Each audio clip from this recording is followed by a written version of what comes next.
Welcome back to the We're Finally Aloners podcast.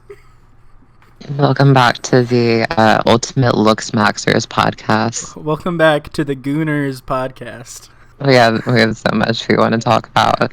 It's been such a week. Yeah, it's been quite the week. If you're listening to this podcast, what's up? Shout out. If you're listening, shout out. Yeah, all right.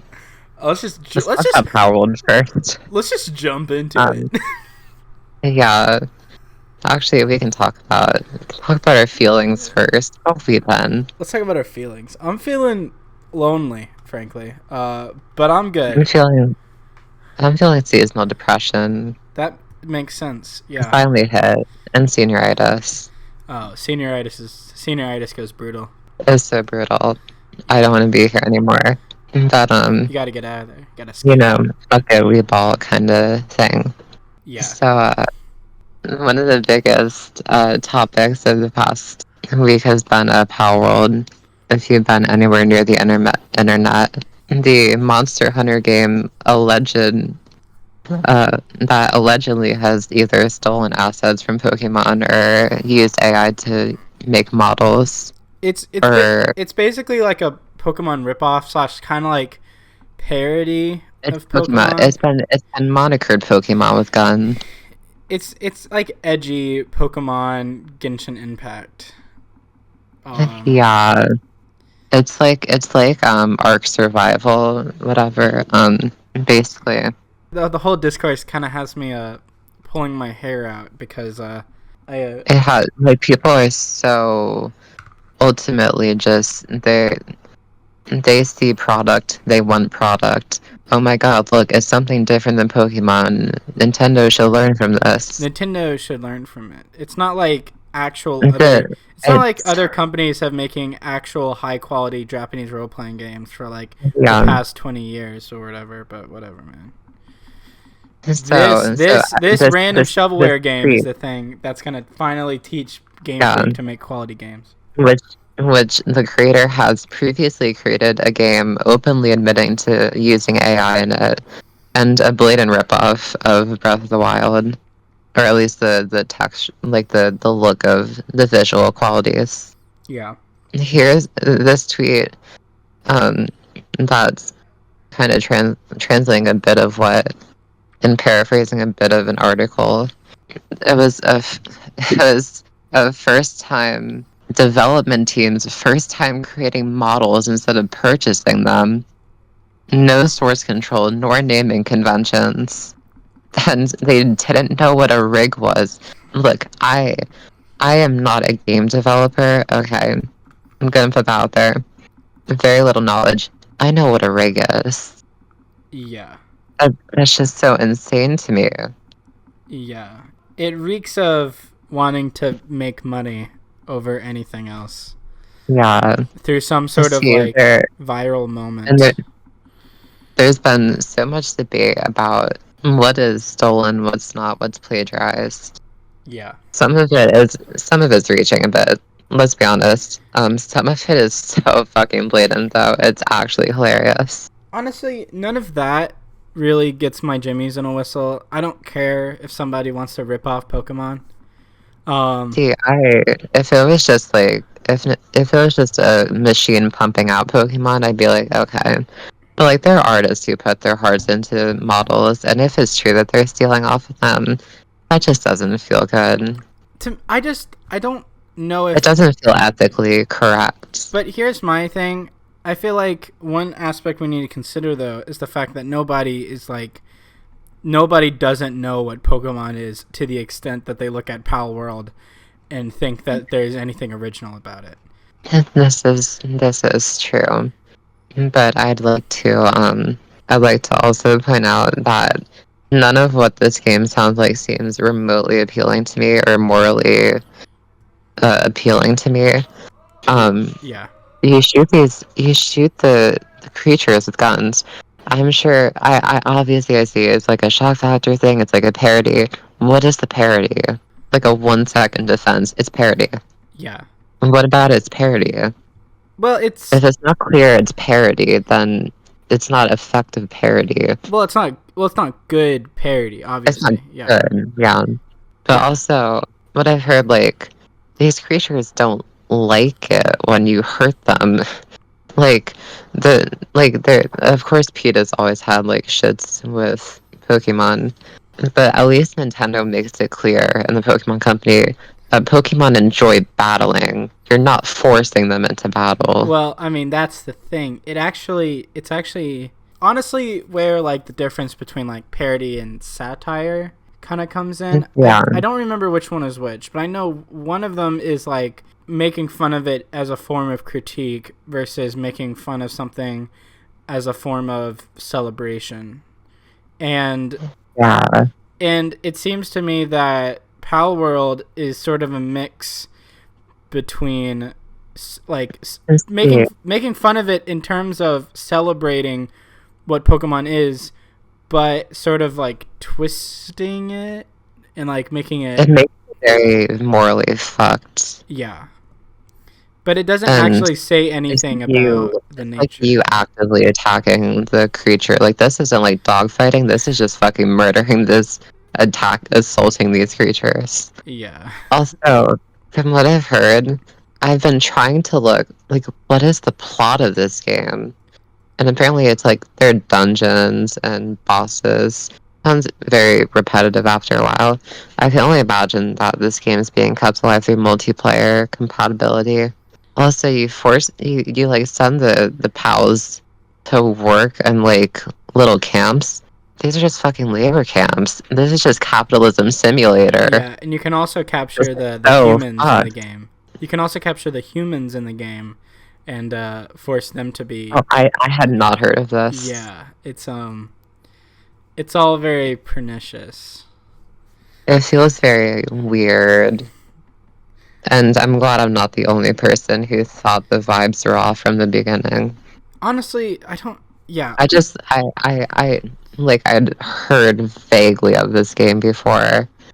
But something about it feels fraudulent in the millions of copies. I realize it could be a natural growth, but come on, nobody heard of it until the past week, and suddenly millions of copies, top of the Steam charts. Well, I mean, that's fair. It feels weird. I got the knee-jerk reaction and the very, like, the craze, but yeah, I mean, I can't imagine it that pronounced. I mean, I haven't really seeked out information about this game. I feel like I know far too much about it anyway, because I've, like, passively absorbed all this information. It's all over Twitter. I cannot escape it. It doesn't surprise me that it would have a big kind of moment, but I feel like, yeah, I don't know. I feel like, honestly, Palworld itself doesn't bug me as much as the reaction to it has been from people, like, in support of it. That's the I don't like the supporters of it.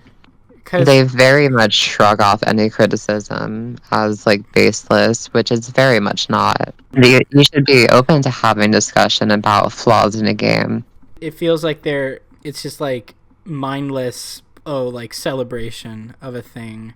Guys, it's Pokemon, but it's good. It's Pokemon, but it's different. Guys, you just don't get it because you're just a mindless consumer. You're just a mindless consumer. You're just Nintendo's baby, little fuckboy. Yeah. Number one, I should not having to be rooting for the Pokemon Company suing the fuck out of this indie developer. You know it's so messed up when that happens. Okay, first game to recommend instead of Palworld, to not play in Palworld. Number one, Pokemon Silver. Okay, just play the old games. They're good. They're still good. Actually, play Pokemon Black and White 2, Pokemon Legends Arceus. Silver's the best. Play any of them. Don't. Yeah. This guy's not a real. By the way, Lucas is not a real Pokemon fan. I'm a real Pokemon fan. I'm literally a real Pokemon. Pokemon Silver is the best one. Okay, gosh, you're discrediting my near 20 years of Pokemon experience. I've been playing Pokemon since I was out of the womb. Pokemon Silver is the best one. Okay. Really? I've been playing Pokemon since I got my... I'm not kidding you when I'm telling you this. The first video game I got was Black 2. Okay, number one, any other Pokemon game, not the new ones, the old ones on the DS. Those are the good ones. Yeah, yeah, I like the criticism of, like, some of the criticism of Scarlet and Violet valid. Some of it is a little overblown. I They're good qualities about it, but I think the fact that it was rushed out so quickly, kind of, I feel like the mechanical issues would not be as big of an issue if they just took more time to fix it up. I have issues with the story, yeah but it's not that I think the story is bad. I just think it could have been better. yeah. Okay, number one, the old Pokemon games, play those. Number two, Dragon Quest 11. Okay, if you want to talk about a good ass JRPG that does everything well that Pokemon does well, but just puts it to shame in terms of combat and narrative design, play Dragon Quest 11. Number three, play Nier Automata. It's nothing like Pokemon, but it's still good. And number four, I'd say like Final Fantasy 7, and then number five, Baldur's Gate 3. Those are my 5 games you should play instead of Palworld. Okay, so last episode we went down the rabbit hole of transmaxing. Oh yeah. It's so strange. Yeah. It's so strange. And we like to be clear, this isn't like indicting most of the people involved. It's indicting like it as a community. I think is just my issue with it, and just the basis of it is a little strange. We did look into the Discord server. We did. And it was strange. Immediately after we joined, it got bot rated by some not good actors. Yeah. Doing some incredulous things. It was genuinely a fever dream. But I've seen the community places like a very odd emphasis on passing. For those of you who are wondering what I'm talking about, this is like a trans concept. This isn't something that's like doesn't exist outside of this transmaxing community. But it's the thought of like passing a cisgender, not appearing like visibly trans. And that's a very toxic mindset. And the trans community already deals with that. I don't think that's good for the people who are not trans and just want to improve their lives through like very weird means. I don't think it's good for the actual trans people who are involved in this either. Well, it doesn't surprise me that the transmaxing community would put a focus on passing. Oh, no, me neither. Because if the whole idea is that we're, making ourselves improving our lives, becoming hot, pretty girls. The passing aspect is the most crucial aspect because for a number of reasons, that is to the extent in which this whole idea actually does somewhat improve your life. Yeah. So, I took some notes. There's like a strange amount of them that are like exploiting this for like OnlyFans. Which, first of all, I mean, get that. Let's talk about trans women and prostitution. It's trans people get discriminated in employment all the time. So, and it's not cheap. Medicine is not cheap in America, obviously. So, sometimes you sell your body, which is not good. Yeah. But like, sometimes people literally have no other choice. So it feels very icky that they're just willingly getting into OnlyFans and whatever. It seems like sexually arousing for them in a way. And that just makes me very, Are you implying that a significant amount of the transmaxing community are what they would call in the antiquated medical world, autogynephiliacs. This might be true. Maybe, just maybe. It might be. Not to invoke. Not medical expert. Yeah, not to invoke that word with any flippantness or the without any knowledge of its pernicious aspects, but from what you're describing. Oh no, I totally agree. By the way, you join the server. There's the third channel down to NSFW channel. It's like an essential aspect to that extent. It really is. Here's something I didn't even consider last time, but I feel like it's really important to point this out. These people getting HRT, and like a lot of them openly admitting about lying in like evaluations to receive HRT. These are taking resources from actual trans people, and I fucking hate that. Oh, yeah. Actually, fuck you for that. Yeah. Genuinely. There's a weird throwing around of slurs very fluidly. Yeah, there's a weird kind of... A lot of the T slur. Yeah. A few R slurs here and there.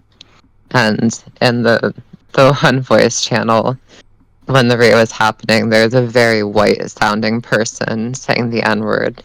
It's like a string of, like, termly online people that are, like, still stuck in, like, like 2013 or something. Not to say that like they haven't been told that maybe you shouldn't use these, so yeah, it's liberally. Yeah, it's not even that like there's like there may or may not be a string of like a reactionaryism.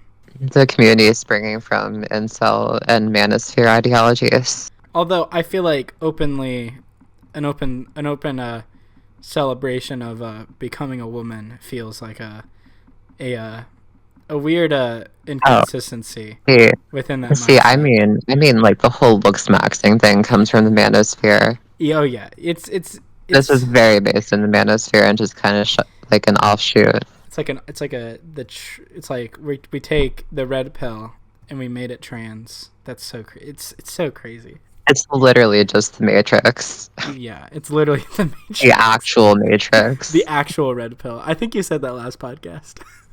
I think I did. It's still funny. It's so funny. I gotta think that some of these... I gotta think that still some of these people are actual trans people who just... No, I totally agree. Just like came out of the incel community and are interpreting the trans experience through that language. Yeah, definitely. So I gotta think that's the case to some level. Yeah. So some of these people have a bit of a superiority complex, I notice. Like I am like this, like this thought of like they're like the superior being for being like, I'm gonna call it transgender. I mean, some of them are. I feel like the ones who have the superiority complex are like the ones who are not. It's like I can trick men and I have like the perfect body or something like that. Yeah, or it's I know, like, very strange. It's like the 4chan thing. It's like a trans girl is better than a real girl. It's like a trans. Yeah, very icky. It's like a trans inclusive radical misogyny kind of thing. That's a great way to put it. There's a politics channel, by the way. Oh, the politics channel. I haven't opened that. It is exactly as you would think. It's such a mixed bag. There are some genuine progressives in here, and the thought process behind some of them, like being trans masters, is so weirdly complex. And some of them are like more conservative, like more center right. Yeah. Which honestly does not shock me that that's kind of the demographic breakdown of this. Shout out to this one user who's like typing essays in here. Shout out to whatever their name is. Yeah, I'm not gonna say it for podcast reasons. No, there are multiple who have typed essays, I swear to God. Also, most of them are very hypersexual, which goes in with the OnlyFans. Oh yeah. But although it's weirdly hypersexual, and I do think it feeds into your idea that some of them might be whatever. I'm not a expert. Well, from my experience, I think hypersexuality is a common string in a number of different trans spaces online. Yeah, I definitely agree with you. I think it's just a different vibe. Like, it feels more in definitely trans spaces of like a kind of owning it and kind of owning your own body and sexuality and embracing it. This feels like kind of getting off to it. Yeah, I definitely understand what you're saying there. It's that dichotomy, but yeah, this is very interesting. Yeah, I think that's the update. That's the update on the trans Mexican community. I think we're leaving the surfer. I can't take much more of this. Yeah, I think I gotta leave. I think I gotta leave too. For our own mental health. Yeah, just to put a bookend on, to put a nail in the coffin and put it to rest. Put it to rest. We don't need to talk about transmaxing anymore. Guys, we need to bring back skateboarding. Oh yeah, I mean, low-key, my friends in high school got like really into skating for like a period of like the last year of like junior and senior year. Man, I need a skater boy in my life. I'm not a skater boy. I'm too tall, too heavy, but I ain't got the Everybody can be a skater. No, I ain't got the built for it. I ain't got the sensibility. I'm not a skater boy. Damn. I'm a gooner. I feel like no. I feel like a lot of the would-be skater boys are like now just stoners who have no sauce. Well, that's the thing. You know, it used to be the skater, you know, on the skateboard, and you'd have. I mean, he would smoke weed and stuff, but it was like the skateboard and the Stratocaster. Now it's like more chilled out. Now it's the DAP pen. You're on stronger stuff. Okay, you're stoned more. They don't even want to leave their fucking house. Yeah, and it's FL Studio. You don't even need a Stratocaster. You don't even need a drummer. Okay, you just got. There's no skate park to find these boys anymore. They still exist, and you'll still find them at them. Like you can roll up to, you can find a skate park, roll up to it. There's no hotspot apart from the weed store though, and nobody wants to go in the weed store if they don't smoke weed. Oh yeah, I mean I don't smoke weed, so I'm not one to comment on weed culture, but it just it just occurs to me. The Overstepping Our Boundaries podcast. Yeah. The Overstepping our expertise podcast. That's as usual. As usual. What was I saying though? What I'm saying though is that I think a lot of it has to do with, you know, dedicated skate parks only get you so far. The real energy, the real sauce with skating is like in like urban skating, like skating on the street. But the problem but also like the trick, the energy that a man who can do an ollie can emit. Oh yeah, it's off the charts. But the problem is that they've banned skating in a lot of places, and it's quite toxic. You know what I'm saying there? Yeah. Like no like in front of banks, like best skating, like the weird concrete things in front of banks are like the best places to skate, but they banned it all. So it's like, what's even the point? Wow, this real capitalism moment. Okay. It's skaters. We need to bring back. It's the same way you can't go to the mall anymore. You can't go to the mall anymore. No one wants to go to the mall. There's no fucking malls. There's no You have to drive 40 minutes to the mall, and by that point, everybody wants to go home. It's true. You don't go to a mall. You go to Walmart and you get Sonic. Yeah. And you sit in the Sonic parking lot and eat your food. Maybe there's a park you can go to. Like there are outlet stores, but like those are outside, so there's no like sense of like there's no centralizing force. Yeah, exactly. Malls are trash. Anyway, Like Also, also, outlet stores are dying anyway. yeah, the main problem I've is seen it in real time. the main problem with malls is that most of those stores are like outlets. So it's like they don't have any of the good stuff. So it's like Yeah, and also online store e-shopping has just completely ruined malls and um just most brick and mortar stores because those are hangout spots, you know. for sure. And you want to leave the house sometimes. Yeah, you want to leave the house. I mean, I don't leave my house, but we're You know, no personal experience. yeah, no personal experience leaving my house, but we But can like, we can unpack that. where is there to go if you do leave the house? If No, you go in the middle of the day, why would you go to a club in the middle of the day? if you're under, there's no places for people who are under 21, because like Yeah, exactly. yeah, like there's just aren't any places. There's like a park or like your other friend's house. You can just go And they there. wonder why Gen Alpha's in Sephora. And they wonder why Gen Alpha is in Sephora. They under This is society. Ulta. Why are Gen Alpha's favorite store Sephora and Ulta? It feels so random. Their favorite store. Cause you know why? Because they freaking closed down all the Toys R Us's. This is why. This is why. We need to return to tradition. It might be right.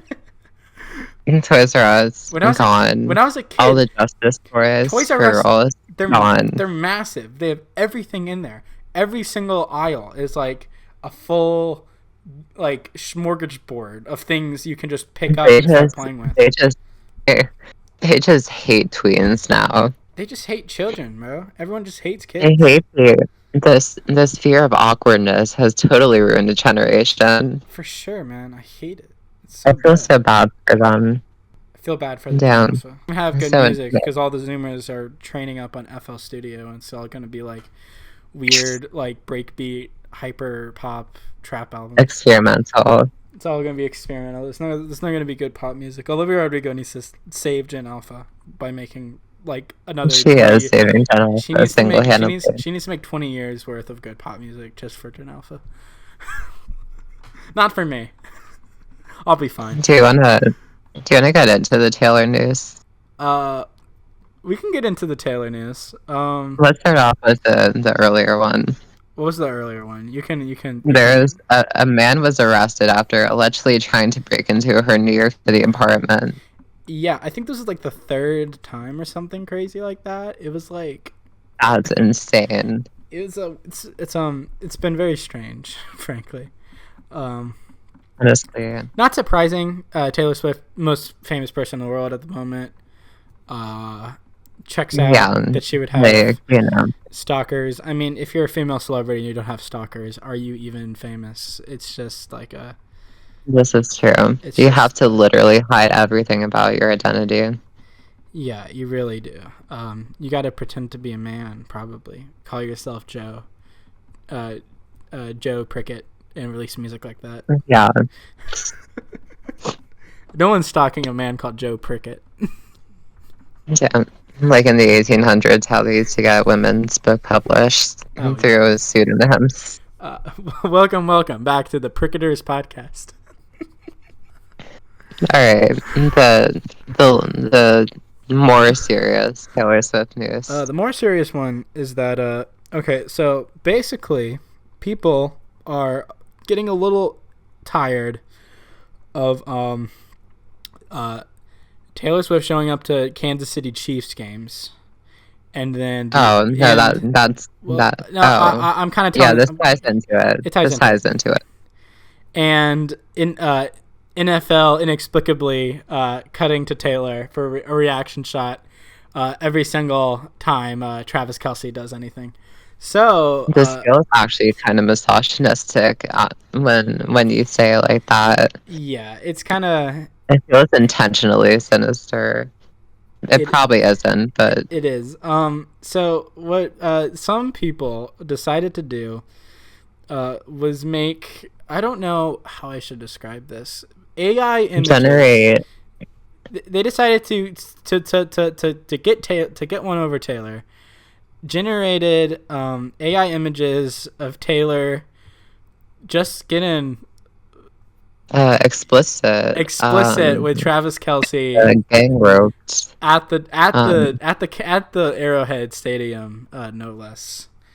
And it's and people are pointing out that Swifties were generating a lot of AI with Taylor, and which increased. That is a fair call out. Yeah, fair call out. So that this doesn't happen if people don't generate a lot of images with her likeness. Yeah. So when the images came out, they were made with striking clarity.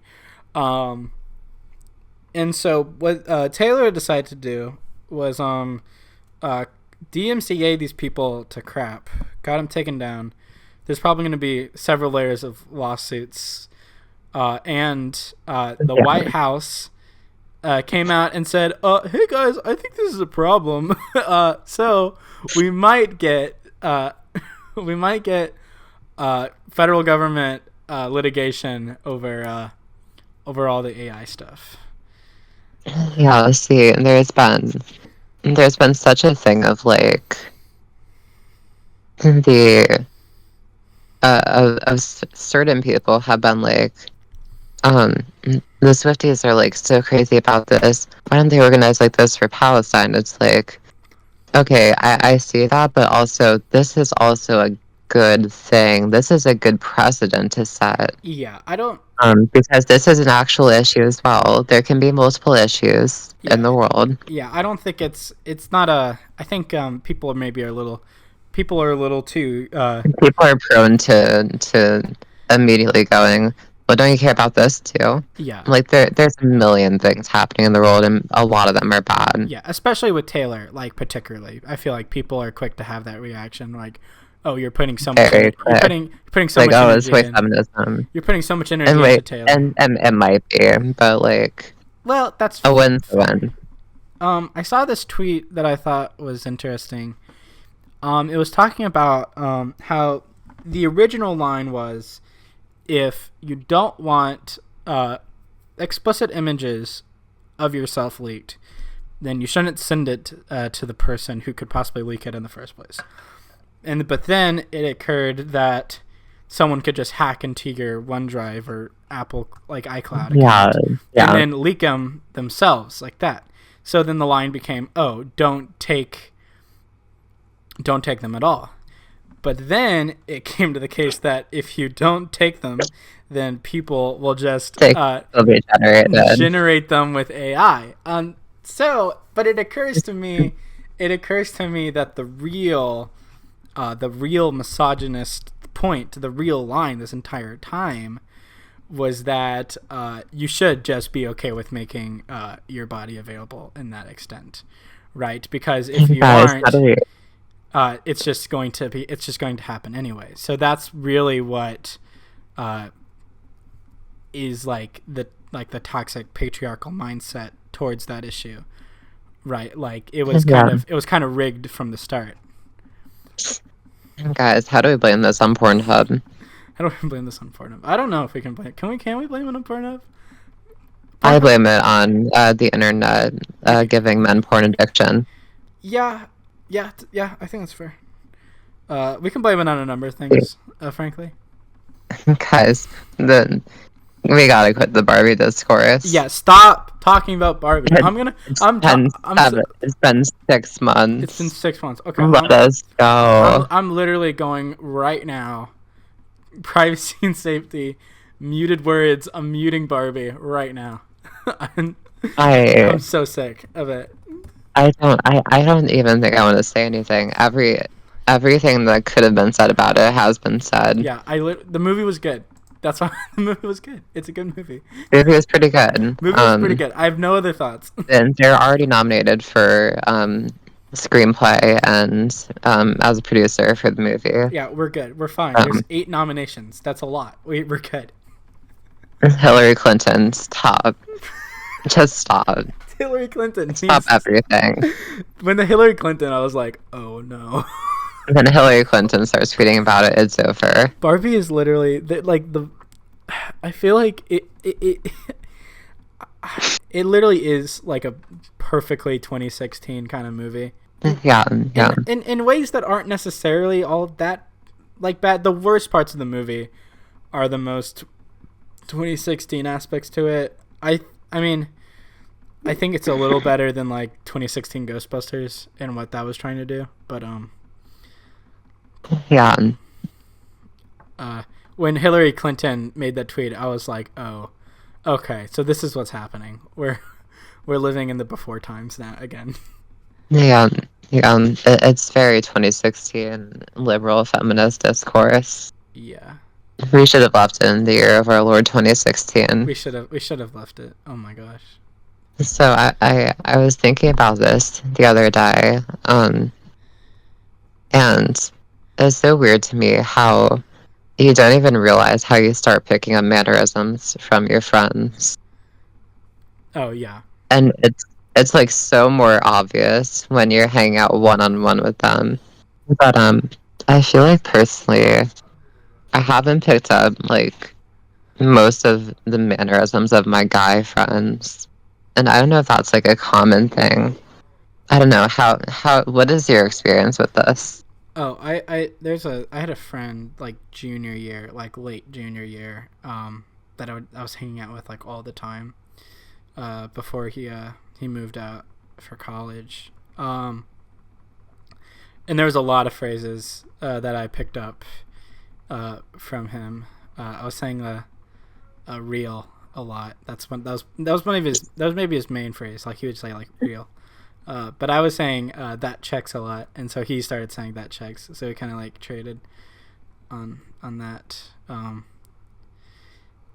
That's kind of That's kind of one of the main things I think that like comes to my mind. Definitely like in dialect, but there's also like I've seen this, like this happens to people in relationships too. They'll like pick up like they like either like unconsciously copy each other's laugh or something. Oh yeah, or it's even, just so funny. Even start to look similar. I feel like people who are together long enough start to like physically look very similar. I don't know how to describe it. I mean, they got ready in the morning, so I guess there is some crossover there. That's true. They start to use the same shampoo, probably something like that. Same soap. If only men used shampoo and conditioner. This is literally slander. Okay, let me read. Let me literally. This is so cap. Okay, you're literally you're so shady towards me. Okay, listen. Okay, here. Okay, listen. Hey, look, this is not about you. Pantene Nutrient Blends Hair Volume Multiplier with bamboo shampoo, and I have the same thing, the same flavor, in conditioner. Okay, this is. And then I have this is for the men. Then I have a whole. This is for the men who think showering once a week gets you clean enough to go out of the house. A whole separate soap. Look at me. I have a loofah too. No, I respect what you're. I'm picking up what you're putting down, but I'm talking about the men who think it's okay to shower like once a week and put on layers of cologne. Look, I even got my deodorant here. Dove deodorant. Oh, that's so real. Yeah. Okay. Listen, I'm just. I took that personally.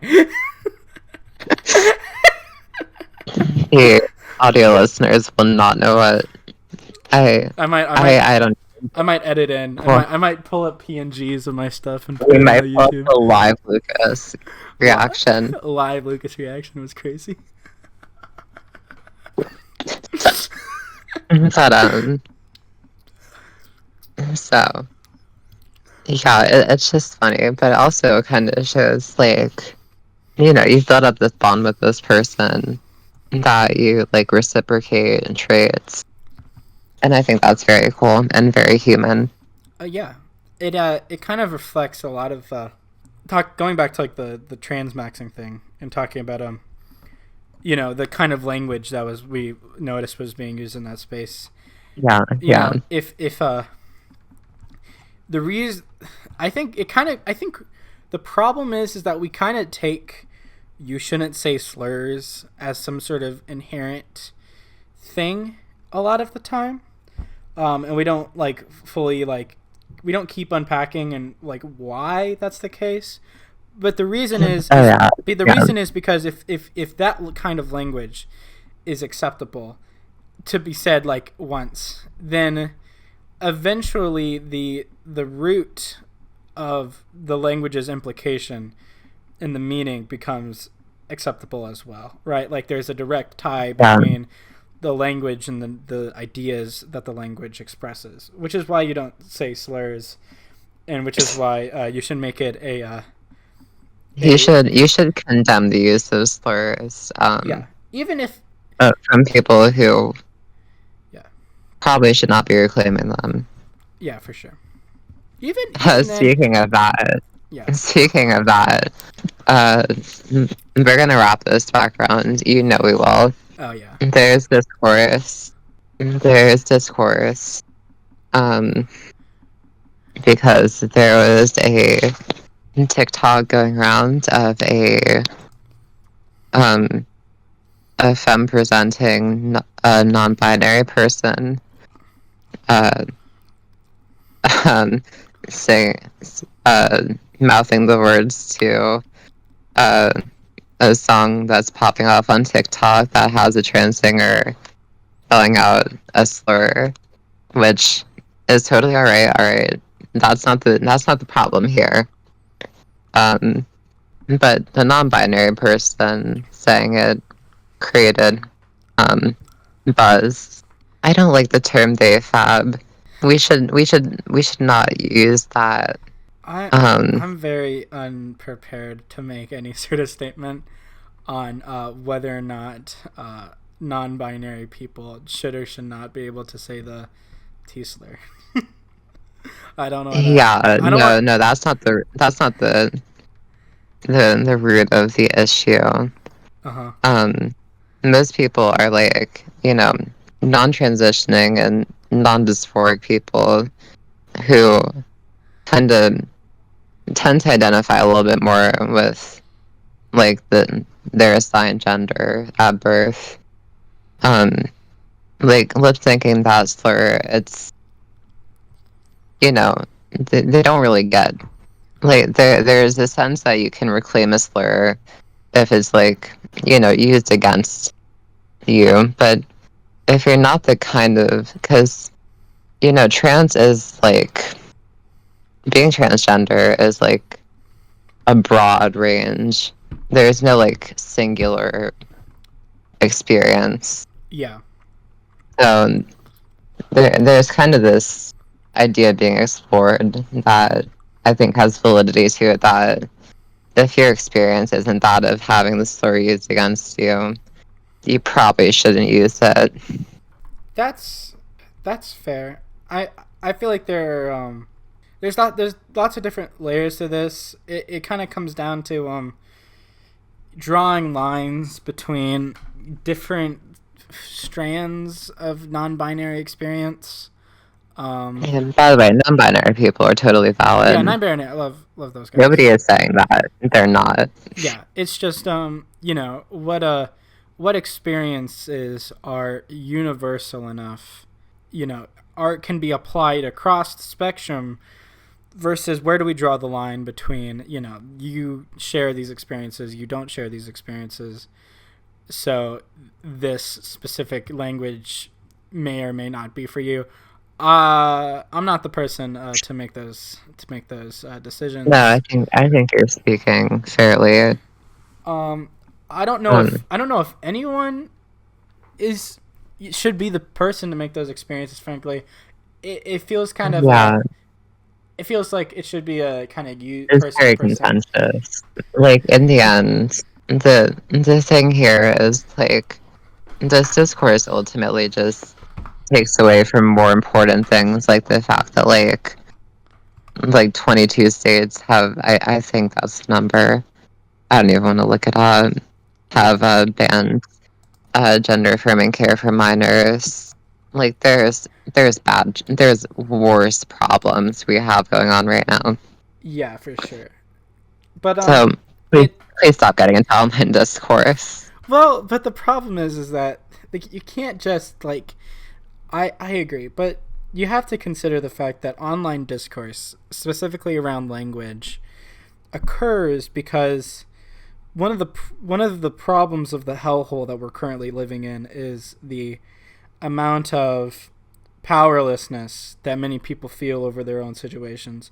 But when we're talking about online spaces and we're talking about social spaces, we're talking about the kind of languages that can be policed. That's something that, you know, people do have actual kind of real social power over.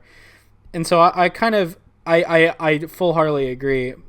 But it occurs to me that these kind of discourses are still going to happen because, frankly put, it's just a small thing that people are able to fixate on, that they're able to change. Like if enough people tell somebody to not do something, then perhaps, you know, that person will leave, or they'll stop, or apologize, or whatever. Yeah. It's just discourse of the week. Discourse of the week. There's been so much discourse. I hate this week. Has been speaking of discourse of the week. Oh my god. Megan Thee Stallion released a shout out to Megan Thee Stallion releasing the best diss track since Pusha T exposed Drake's baby. Yeah, it's good. I feel like I listened to it without knowing the context, so I don't think I've got the full experience. See, I kind of knew the context, but like even listening to the song, like I can tell that it's obviously a diss track. She's shading somebody. I think the problem is very shady. I think the problem she's at least shading Nicki. Yeah, the problem is I listened to it. She takes some really nasty shots. The problem warranted though. The problem is I listened to it right after the new Ice Spice track, which is decidedly, you know, it's like she's shooting off these like disses against like some random non-real person, like obviously not. I think it's Lotto. It's Lotto? I'm pretty sure. That doesn't. Why are the girls beefing? Why we got a beef? Look, Coi Leray was starting beef with Lotto. Man, like a week or two ago. Lotto isn't valid. Lotto doesn't exist. Lotto's not here. Why are we talking about Lotto?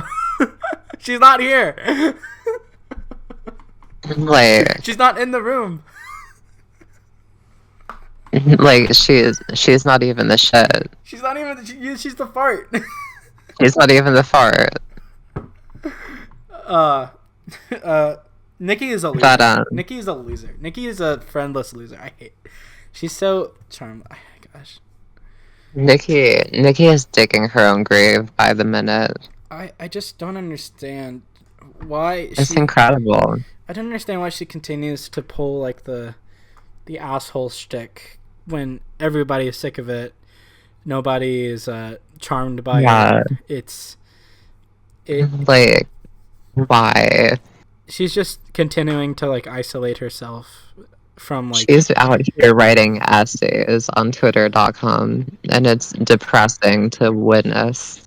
Yeah, it's It makes me feel like validated and calling out that she has not, like calling out several times before that she has nothing left to say. Yeah, she has nothing left to say. She's all up. She's done. She's goats washed. This, like, I get why she's pissed about this diss track because it's a huge hit on her.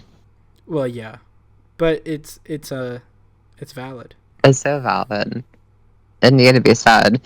I'm so glad that one of these people had the actual like the guts to actually put out a actual fucking diss track instead of going back and forth on Twitter. Oh yeah, because bank.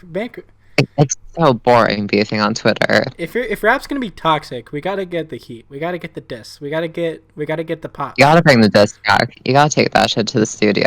Yeah, take that shit to the mic. Okay, don't hop on Twitter and like shoot out vague posts. Okay. Yeah, nobody remembers your vague Twitter posts shading people. Nobody remembers. They remember a Tupac. People will remember the hottest diss track of the year. They remember Hit 'Em Up. They remember Pusha T's diss against Drake. Yeah, they remember. They remember Kamikaze, low key, or Killshot is the one. They remember Killshot against MGK. It's so funny that that's like the best. Like, the funny part about Killshot is it's not even like a great diss track. It's just that easy to put MGK in the grave. Yeah, the diss track was so brutal. He literally quit rapping. He literally switched genres.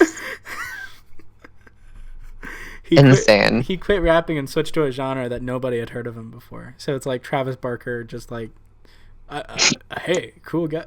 That's so funny. I don't know you. He was like, I'm so cooked in rap. I'm so cooked in rap. He had a It's Joe for a moment. It's Jover. I remember Todd in the Shadows put my my ex's best friend on his best list of 2021. Honestly, not completely invalid. I think that's definitely the best of his. It's not the worst MGK song, but even the best MGK song is still not valid. It has a good chorus. I swear to God, I never fall in love. I mean, it's yeah. His vocals just ruin it.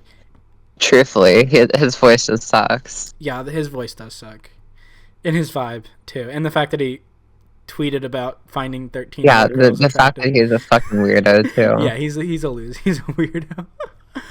MGK. By the way, somehow Ben Shapiro is involved in the Nicki Megan beef. Oh yeah, and he's inserted himself into it. Yeah, because he's a rapper now. He hopped on the mic. If you could, Mr. Rap is Not Music, featured on a Tom McDonald song. Yeah. Incredible. Like, let's see if is 2024 even real? Let's see if we can pull up his bars. Facts by. Okay, I gotta channel. Like, obviously bad. I gotta channel my Ben Shapiro impression. Look at the stats. I've got the facts. My money like Lizzo. My pockets are fat. Homie, I'm epic. Don't be a wop. Dog, it's on Yarmulke. Homie, no cap. Look at the graphs. Look at my charts. You're blowing my money on strippers and cars. You go into prison. I'm on television. Dog, no one knows who you are. Keep hating on me on the internet. My comment section all woke. Karens. I make racks off compound interest. Y'all live with your parents. Nicki, take some notes. I did this just for fun. All my people download this. Let's get Billboard #1. It's so funny that that's better than his actual verse. His cadence is exactly what you'd expect. The rap is not music guy. It's dropping bars. Insane. By the way, he tweets a picture of Megan Thee Stallion at the top of the iTunes charts, and them at number 2. By the way, her song is $1.30. Theirs is free. Just saying. So obviously, there's a reason why they're quickly charting up. Yeah, it's But he says he tweets her, "Hey Megan, we're coming for the really fucking lame English major ass joke." Oh yeah. Have you seen? Then he follows it up with, "Also, Nicki Minaj is correct about your flow." Well, he has the single worst flow ever. It's crazy. Mr. Rap is not music guy having strong opinions about Megan Thee Stallion's flow. Oh my God. I need to know how he developed, because he has to have heard her. Wait. He says his bio says America's #1 rapper. He's right. I mean, God, it says it right there. He's the best rapper in America. Society. 2024. 2024. Straight out of Austin, Texas, by the way. This makes sense. I'm pretty sure he still lives in Wait, in Texas. No, this doesn't make sense. Austin is like, the whole thing is like, keep Austin weird. Yeah, Austin. Ben Shapiro is weird, but not in like a liberal, like leftist way. Texas, the cities in Texas have a lot stronger fascist conservative strands in them than you would be told. Truth be told. Oh yeah, and do you want to talk about that? The transitions are so smooth this episode. So essentially, the Texas government is kind of evil, and so they're kind of No, fuck Greg Abbott. yeah. All my homies hate Greg Abbott. So Ted Cruz, Greg Abbott, Dan Patrick, they're kind of really really eager and willing to just have illegal immigrants be 6 feet into the ground. So By the way, it's so crazy because Ted Cruz literally rides off the back of him being like of Latino ancestry. Yeah, and so putting aside the fact that I'm pretty sure it was Greg Abbott who said that they would just be shooting illegal immigrants if the government wouldn't charge them for murder. Texas loves to put razor wire in the Rio Grande or some other river. Texas is so fucked. And the government was like, "Hey guys, it's actually not. It's actually you probably shouldn't put razor wire in the Rio Grande. That's not very good, guys." And then typical Joe Biden, like, hey guys, can you like remove the razor wire? Thanks. And then Texas was like, "Fuck you. We're gonna take the Texas National Guard." Gave the obvious response of no. We're gonna guard. And then other states are adding their National Guard, and there's gonna be some sort of standoff with the federal government. And what the hell are we doing? I might go home to a seceding state, frankly. So that's kind of fun for me. I'm so stressed out. There may not be 50 states by the end of this year. Yeah, I mean, there probably still will be because you're actually not allowed to succeed. But yeah, literally not allowed to. So that's what's happening in my thing, in my state. Shockingly, this would be far from the first time, or unsurprisingly, this would be far from the first time Texas has attempted to secede. Yeah, there's Greg This Abbott, happens shockingly frequently in U.S. history. Ted Cruz, he posted an image of barbed wire. Sloppy meme because it was barbed wire, not razor wire. But he posted an image. He posted an edit of the "Come and Take It" flag with barbed wire, and so one of my Twitter mutuals said, "Yeah, like this is kind of crazy coming from a state where they literally did come and take it multiple times." Yeah, I mean, Texas just has a humiliation kink at this point. It's so true. I kind of hate being from Texas sometimes when it comes to this stuff. How's Pennsylvania going? Pennsylvania is weird as always. Valid. Do you want to end it, or no? Let's not. I mean, I'll give you my Europe trip story. Is this finally the Europe trip story? This is finally the Europe trip story. So, last school year, I went on a trip to France and Spain. Very cool experience. Also a very weird experience. So basically, we go to the airport. We take off. We take off like 8-9 o'clock in the night. So we land in France, and we don't go to the hotel first. We can't check into the hotel for a few hours. So we go straight to the Louvre, smelling and looking like shit. That's so miserable. That's how you should pull up to the Louvre, looking like. That's here's the funny part. That's the true European experience. French people famously smell horrible. So I can imagine we blended in well. Yeah. Louvre, very beautiful, very nice. I fuck with the Louvre. What famous paintings did you see at the Louvre? I'm not an art major. I can't name them. Did you see the Van Gogh room? We did in fact see the Mona Lisa. Oh, that's the long ass line. That's Da Vinci. I know. Yeah. Okay. I think we saw some Van Gogh. Yeah. My parents yelled at me for running off, basically.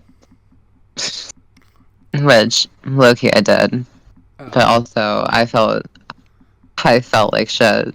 So Sure. Like you ran off and just like sat someplace, or you like went off like no, far I through? just went through the entire place. Oh wow, that's actually kind of low key me. Also, I wanna. I don't wanna. I wanna move through the kind of things like faster than the tour will like allow. like I was with the group and then I wasn't. Louvre is very cool, very nice. I enjoy it. We had very nice tour guides and bus drivers. Uh, Actually, I think it was only a single bus driver the entire time. Actually, the last trip was a different bus driver. We saw the Capitol. Okay, here's the crazy part. So we get to France. We're in Okay. the Louvre. We finally get back to the hotel. We're in France in March of 2023. If you know what was going on in France, the French people were pissed because the federal government passed through an act to raise the retirement age. So there was a garbage strike, which was apparent by the piles of garbage on the streets. So we took a riverboat tour, which was nice. We walked through the streets, including I took a picture of this pile of trash because it's just unreal how much trash there was. Actually, unbelievable. I'm gonna go out a limb and say that if we're comparing in the 2020s the American protests and the French protests, our protests are like just like way better in terms of subject matter. Yeah. Retirement age, I guess people care about it, but come on, man. Like, okay, French people are so fucking dramatic until it comes to actual issues. Yeah, you're not gonna shoot for a BLM like that or a Palestine like that. Okay, come on, man. We're French people are so not real. They're so racist. Yeah, no, you're right. Apologies to the French listeners. No apologies to the French listeners. Fuck you guys. But okay. By the way, so I've taken Spanish my entire academic career, so I know about 3 phrases of French to get by here. It's not going well for me. Yeah. Like there's trash outside of like federal buildings and historical buildings. Oh my god. Honestly, we saw this really ancient palette or whatever it is, which is really cool. And there's a lot of cool architecture. I'm gonna be so real. Paris is very beautiful, apart from the piles of trash we saw. Oh yeah. We saw the Eiffel Tower multiple times. We actually went inside of it, which is very cool. It's a great view too, actually. My hair is unbelievably short at this point in time. So we were going to dinner. We had to get rushed through because the troops were like blocking off a certain part. And there was military coming in like as backup. So we had to get rushed through to the place we were going to eat for dinner. Yeah, just unhinged. Was not fun in that regard. And by the way, places we went for dinner sucked. And that's not an indictment of French food, the TripAdvisor, whatever it is. Mm-hmm. They plan these meals really fucking poorly. Because when we got to choose, they're like way better. Oh, that makes sense. So that night, this is probably like the worst hotel we stay in terms of like the nicety of it. So we're all on the same floor, first floor. So basically, at midnight, we just like come out and just talk because there's like 15 to 20 of us on the trip. So we've just kind of formed groups at this point. Yeah, that kind of. It really happens. So this one guy who became part of the group that I began to hang out with more over the trip. He comes out of the room he got a nosebleed and he like couldn't find a tissue or something. So he used a towel, and that shit looked like he fucking died on the towel. This is why men shouldn't be left alone. Okay, listen, we've all been there. This is men can't take care of themselves. Hey, listen, if you ain't got tissues, then the towel, like, you gotta. I mean, you can't just bleed. Like, you gotta. You know what? You're kind of right, but also there are solutions that didn't involve this. Fair enough. Anyway, so the buses we were in were actually really nice. I wouldn't say they were really nice, but they were pretty nice in comparison to like a school bus. Oh, like a kind of like a charter bus, like a. Yeah. Yeah. Very cool, and also allowed us to talk incessantly for hours. Mm-hmm. By the way, we would like stop for gas sometimes, or just stop for like a rest stop. Mm-hmm. We played up the tourist part incredibly. We would buy like every single thing that we were like, ooh, they don't sell this in America. Ooh, this food looks interesting. Like everything. Yeah. And it was fun because we were like of the mindset of like we might never come back. So. Yeah, that makes totally. We see more architecture, Colosseum. The Paris part of the tour was very contained.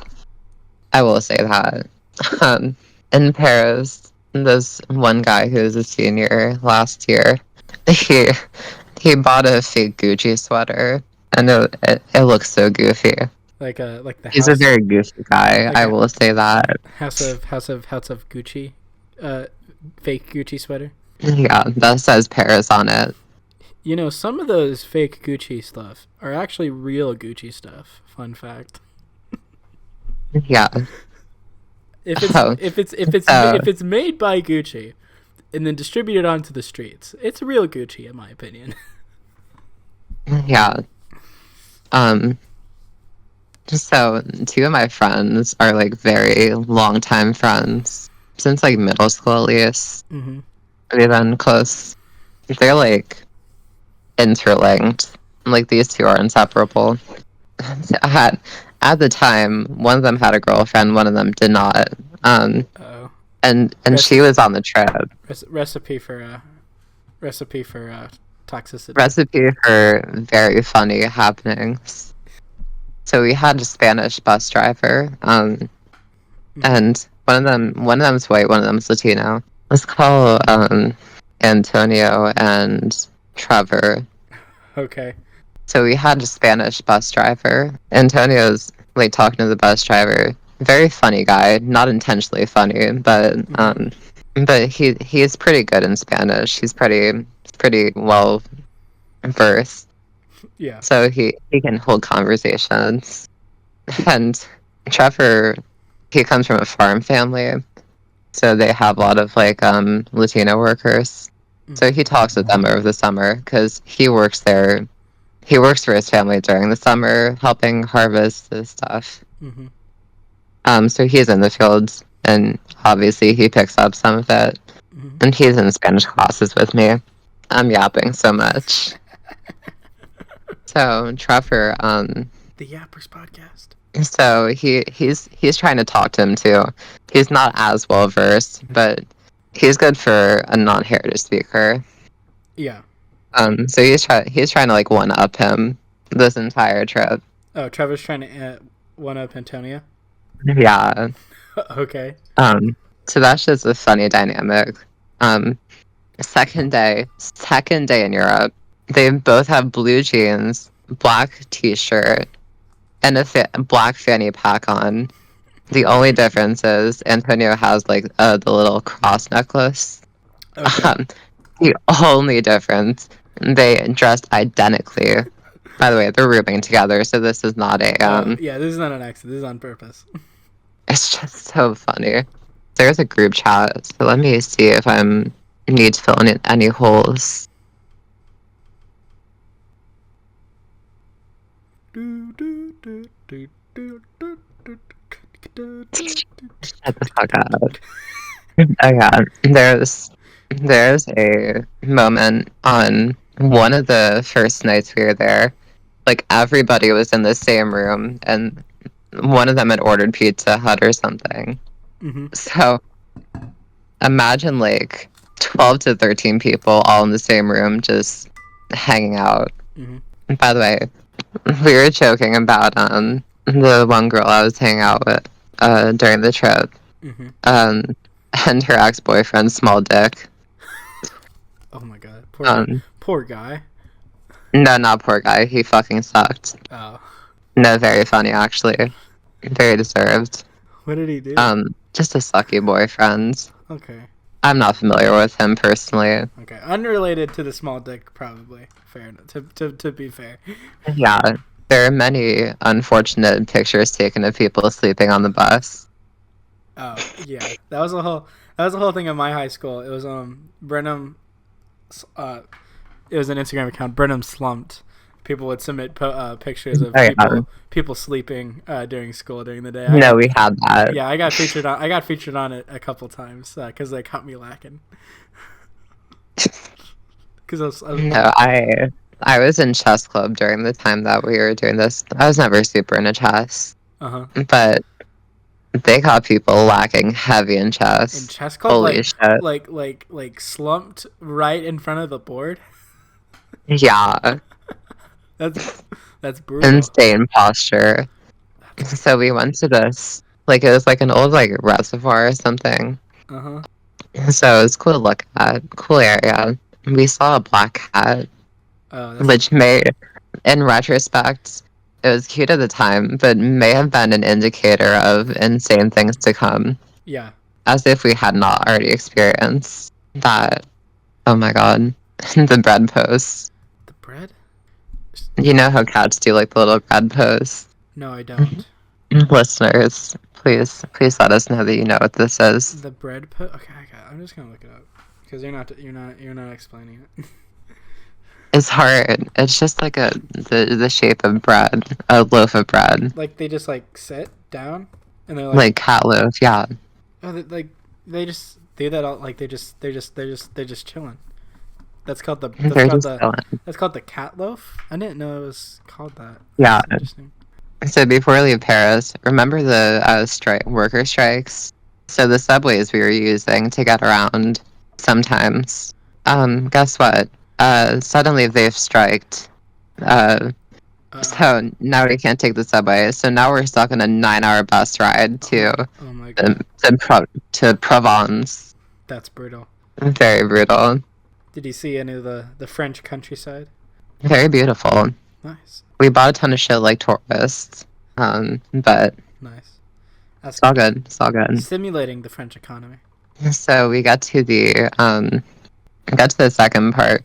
Realized that the windows open up to the roof, so you can just walk out onto the roof. Unfortunately, the teachers locked the windows. Those cops. They've been locking the doors. Those narcs. At curfew, which sucks. The teachers suck. God. The chaperones. So lame. This one picture, I can't even explain it. We have much more free room when we're in Provence. Which is great for breaking up into groups and enjoying it more. There are a lot of pigeons in France, I will say. Shout out to the birds. Shout out to pigeons. There are a lot of weird, like, knockoff things and whatever. We'll throw some of them on screen. I can't explain them in depth without getting boring. This whole segment, you need to be looking at your phone or computer. Oh my god, big. The first night in Provence, I think, Trevor's girlfriend, she gets sick, and Antonio's in the bathroom on the toilet with earbuds in. So she comes in, grabs the trash can, and throws up in it because she was hanging in the room. And then sends a video of the trash can after the ensuing throw up to the group chat. Crazy. By the way, then later they've like switched rooms, like Antonio and the girlfriend.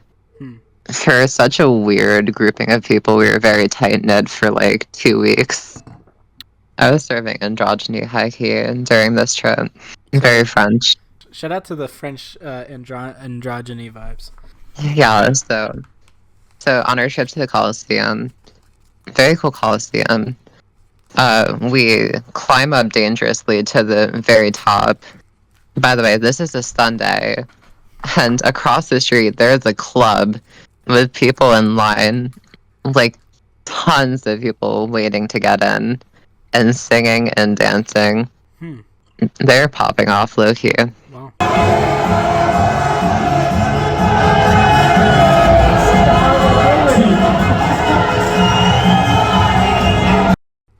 It's a cool view, and then it started to rain. Oh. Yeah. So we go to dinner that night. The bus driver, which we loved, we're thinking this is our last night with him because we're moving on to Spain. Next, Barcelona. Ooh, Barcelona. Turns out he is able to get it that he can actually drive us to Barcelona. Oh, nice. Because he's real like that. Yeah. Then we are on to Barcelona. Once again, like a 4 or 5 hour bus ride. We got no breaks. I can't believe we didn't get exhausted. During the bus ride, one of the girls gets out like one of those eyebrow shavers and shaves Antonio's eyebrows. Not like off, but like thinner. There is video of this. Like while he's awake or while he's asleep? Like his eyes are closed, but he's awake. Oh, okay. No, this is consensual eyebrow shaving. Okay. So not a prank, not a goof. Yeah, Barcelona, very cool. I do like Barcelona quite a lot. Barcelona fucks. They have a lot of little streets. Oh yeah. That are so cool to like just explore. We got to this huge chapel that's like big news. It's currently undergoing construction and has a Samsung advertisement on it. Very capitalism. Shout out to capitalism. Oh, we got to go. There's also this marketplace, which is so cool. So at this point, we're fully entrenched in our groups. We also went to a port. Barcelona, by the way, is like right next to the ocean. So there are beaches, and they're so beautiful. I didn't know that about Barcelona. Another thing you might not know Barcelona, there's a lot of dick imagery. What? Quite frankly. Like just penises everywhere? Dick graffiti. There are dick-shaped popsicles. I'm not joking. Oh yeah, sure. I'll expand on that later. They have these candied, like basically candied pretzels, or I don't know what they are, but they're like candied dicks basically. Okay, yeah. Yeah, they're like proudly displayed too. It's so funny. I did not buy one, but multiple people in my group did. Were they good? Were they tasty? I think they were good according to what I've heard. Okay.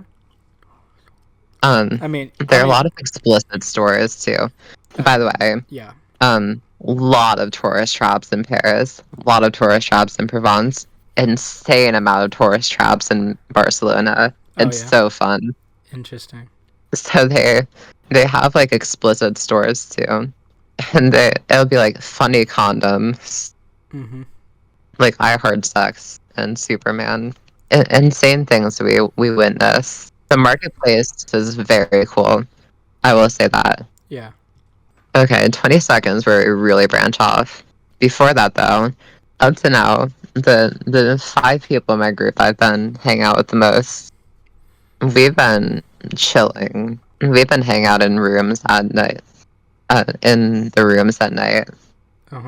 Let's be doing dumb shit like two truths and a lie and something, which results in secrets about threesomes and sex lives and intimate questions. Yeah. Trust that this will be relevant. We continue to do this. Okay. Then we get to see like these structures that were built by like this architect, like artist guy. Super cool. Yeah. Yeah, I don't have a lot to add honestly to this part. A gigantic chapel that's undergoing a bit of reconstruction or construction, but no Samsung advertisement this time. Yeah. More candy dicks. A lot of graffiti, I will say. I got some clothes from like this really cool clothing store. Mm-hmm. I don't know if it was a thrift store, but it was just managed by this like old couple. I'm like, okay, I need to get these clothes because they're like so distinct and they look cool. So I buy them. I like grab like this headband, I guess you call it, just for like doing makeup so that you can push your hair back. Yeah. And they're like, no, it's free. And I'm like, oh my god, like this couple is so sweet. Okay, gracias. And then they just give me this cute little cloth bag, this plain cloth bag to carry the clothes in. I'm like, oh my god. Like, muchas gracias. I'm like, oh my god, like I'm going to cry. This is so sweet. Here's the tragedy. I don't know where the bag is. Oh, you lost it? It was in my closet, and then it wasn't. Oh my and gosh. I'm so pissed because it was a nice bag. It was like the cloth was like good. Yeah. Later during the night, we go to a flamenco dancer performance. Really, really cool. I have some video that they allowed us to shoot at the end.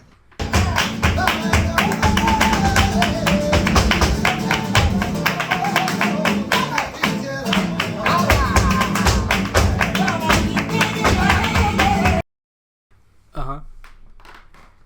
Like, these people are talented. Yeah. It's so cool. We should put a cut to the flamenco dancers in 3, 2, 1. Welcome back to the podcast after watching the flamenco dancers.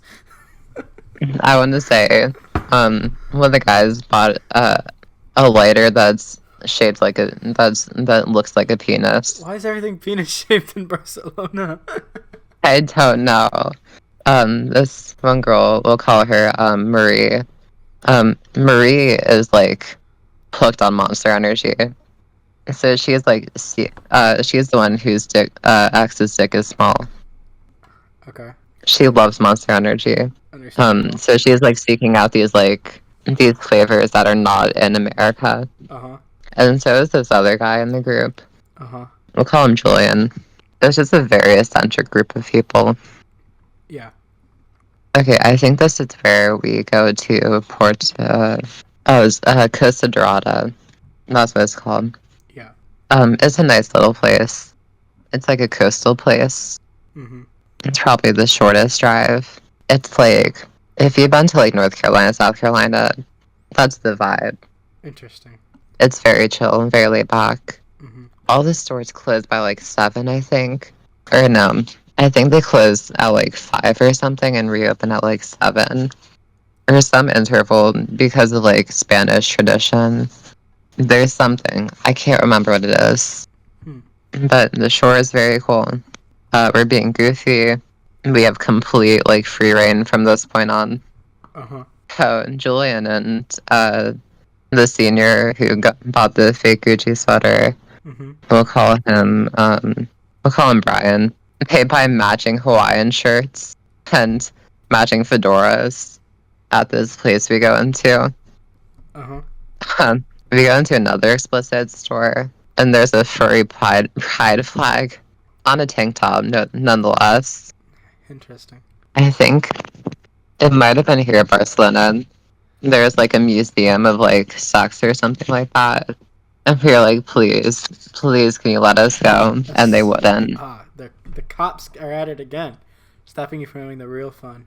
They wanted us to not have fun whatsoever. If Barcelona, from what I understand, the entire tourist streets of Barcelona is just one big advertisement for the Barcelona Sex Museum, and they won't let you go to the sex museum. God, I wish. So, like, very beautiful town, I think. I took some pics of the sunset. Mm-hmm. At this point, we're just hanging out in the room, watching Family Guy, Two Truths and a Lie, whatever we can think of. Yeah. We're vibing. Mm-hmm. Here's where it comes to an end. Mm-hmm. Barcelona was the best stop of the trip. I got bed bugs in Barcelona. You got. Okay, what, do they eat your skin? Or I something? did in fact get bed bugs in Barcelona. That's great. What does that even mean? Completely killed the vibe. Oh my god. Were you like Um, what do bed bugs do to you? I actually don't really know. they don't do anything to you. Mm-hmm. Like they're like marks, I think. Oh. Like you don't feel anything. Mm-hmm. Like they're not on you. Yeah. They're just in the mattress. Oh, I see. So all my clothes cleaned, showered, on a new mattress. Uh-huh. The secret fifth guy of the group I have not mentioned because I still kind of hate his guts for this. Let's call him Carter. Carter. Fuck that name. Yeah. Carter's the only freshman on the trip. Oh god. Um, Freshmen suck. yeah, And that's Julian is a sophomore, but those are the only two underclassmen, okay. apart from juniors, seniors. Yeah.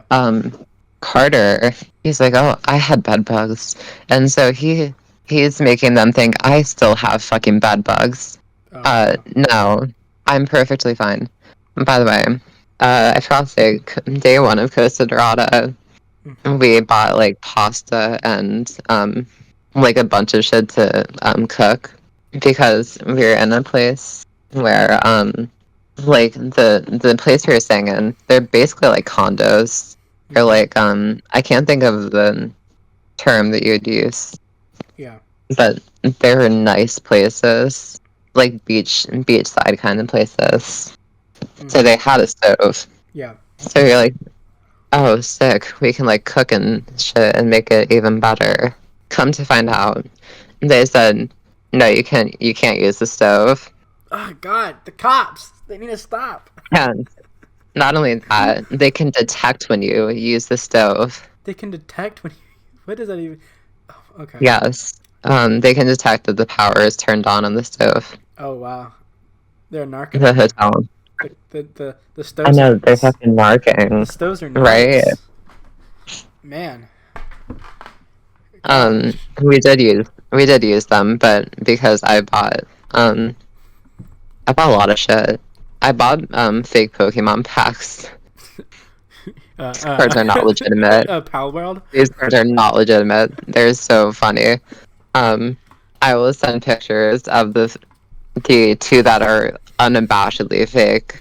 The one's not even an actual Pokemon. It's just some random shit. Yeah. But Palworld. But Palworld moment. Pal. first Palworld card. The Palworld of the trading But card game. so I open up the pack and then we throw like half of them onto the stove Uh huh. to burn them. Uh huh. Because we're fucking pyromaniacs at a certain point.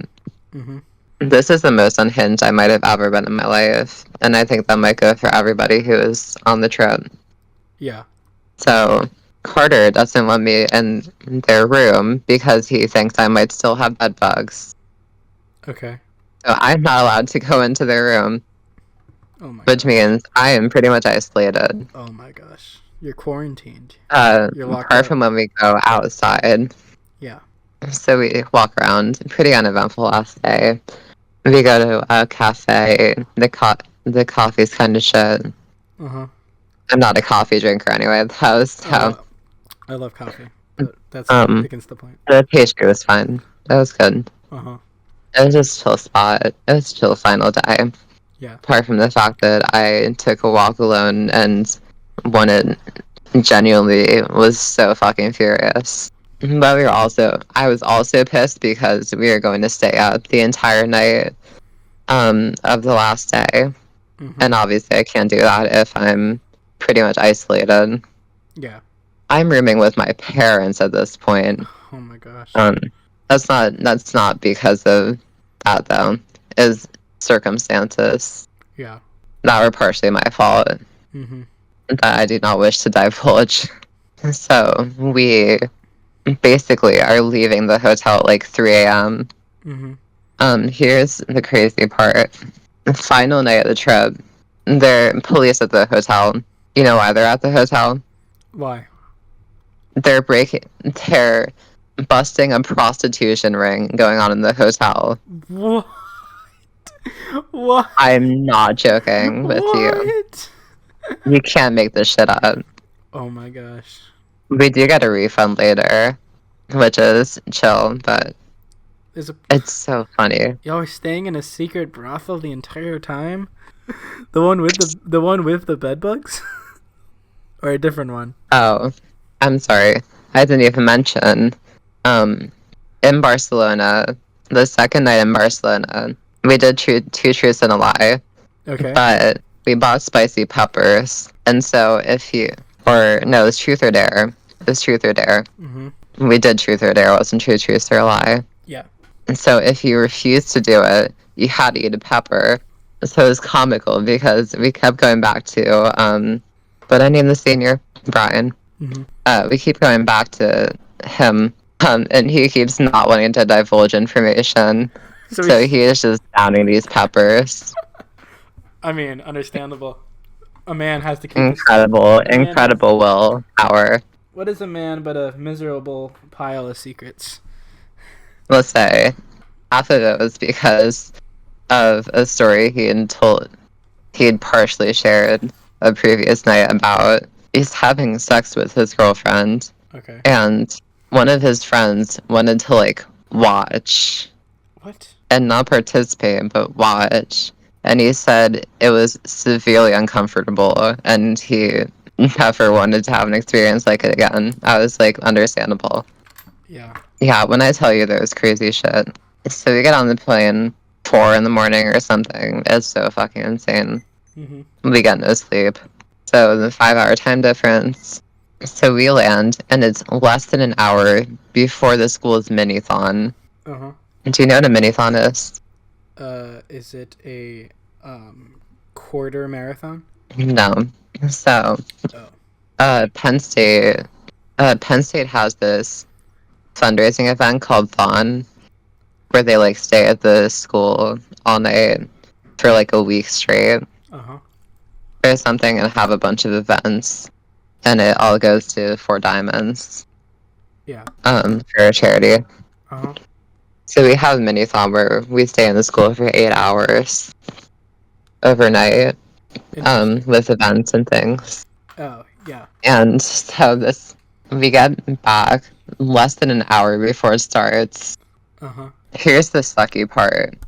Worst mini-thon I've been to. Really? So little juice. Which is unfortunate because I was on the committee to help plan it. And it was partially just because not enough people showed up. Oh, yeah. Which sucks. Mm-hmm. So we do that. I go home and I sleep 22 hours. Mm-hmm. I'm not kidding. I sleep 22 hours. Yeah. I go to sleep. I wake up and I look at the clock. I'm like, really? And my mom walks in. I'm like, did I really sleep 22 hours? And she's like, yeah. So that was the 2 craziest weeks of the past year of my life. Wow, what a tale. I never got bed bugs again after Barcelona. I want to point out. That's the end of that. Fuck you, Carter. That's the end of that story. Fuck you, Carter. Fuck you, Carter. You ruined my whole fucking final day. All right, so we're nearing on 2 hours. This is 100% gonna be the end. This is the end. Thank you for sticking around. Thank you for sticking around. I hope we all have. Please let us know if you like us returning to this. Just the pair of us after our little venture into our adventures. More guests. Our adventures with guests. We're gonna have more guests for sure.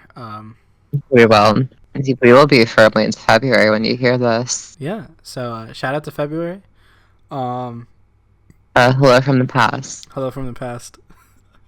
And as always, thank you for listening. Thank you for listening. Yeah. Thank you for listening to our Yap Sesh. Thank you for listening to our Yap Sesh. You know who we are on Twitter at this point. Yeah. Janana Cream Pie. An apple tree with only one A. Lucas _copy_1. On X.com. X.com. Funny enough. Also on Instagram.com and Reddit. Oh, I'm not publicly on Instagram. That's fair. That's valid. Oh my God. Yeah. You can go follow my Twitter. Yeah, follow us on Twitter. Don't follow me on Instagram. My Instagram is terrible. I think that's good. All right, that's gonna be it. All right, thank you for listening.